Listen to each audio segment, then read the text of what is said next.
asalaamaaleykum wa rahmatullah asalaamaaleykum ñu ngi leen di nuyu di leen siyaar di siyaare mboolem képp ko xam yaa ngi topp suñu site bi di 94 Walf Sénégal seen analyse chronique yi nga xam ne leen koy defal saa su nekk ci réew mi ak bitim réew ñu ngi leen di jaajëfal ñu ngi leen di siyaar way leen di toppal 94 Walf Sénégal Amadou Ba xam nga sénégalais yi moom duñu bàyyi kenn ku nu jàpp ne rek jël nga ci xaalis bi rek wala joxoon nañ la poste rek dañuy jàpp ne voilà xaalisu askan bi nga jël ba tax na Amadou Ba gaa yi baree bari dañoo ñaaw njort ci moom daal gaa yi nag dañuy wax ni moytul ma opposant boo xam ne milliardaire la te comme ñoom ñi dañoo nekkoon ci état te am nañu xaalis te fi mu toll ñoo fi nekk di opposé wu nañ leen bàyyi xel bu baax a baax a baax voilà gis nañ Sénégalais yi nag ñu ngi wax naan Amadou Ba ak Ousmane Sonko seen jàkkaarloo xam nga ni mos ala kuliyaalin lu mu yàgg-yàgg muy metti muy taw muy naaj Amadou Ba du mos a jàkkaarloog kii di Ousmane Sonko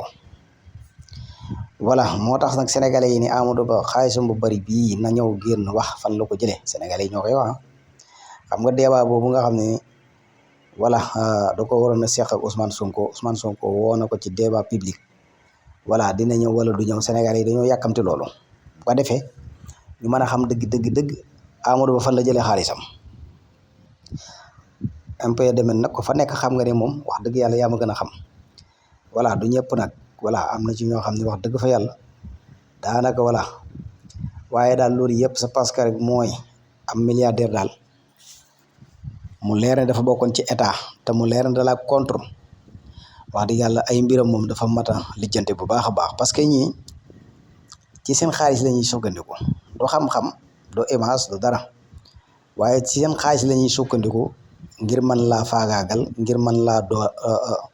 dooleel maanaam bu dee moom milliardaire la bokkoon ci état nekkatul ci état day bëgg a nekkaat ci état bëgg di buur di bummi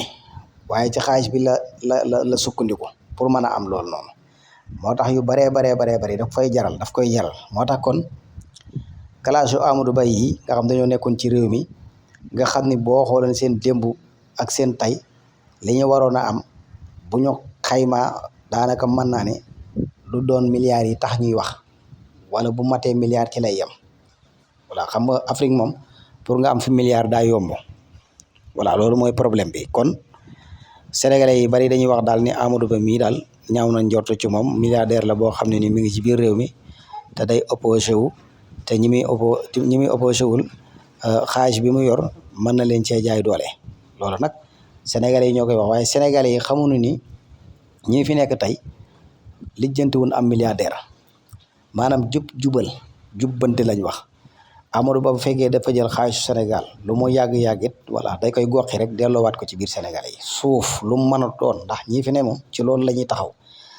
alalu askan bi ñoo ko moom suuf si loo moomul delloo ko waat askan bi voilà dañuy xamoon nañ leen ci xotti suuf jënd ay kër jënd ay terrain voilà ngir bu ëllëgee bu ñu fi jógee ñu mën di noos ak gundaandaat ndax xàcc nañ ba doyal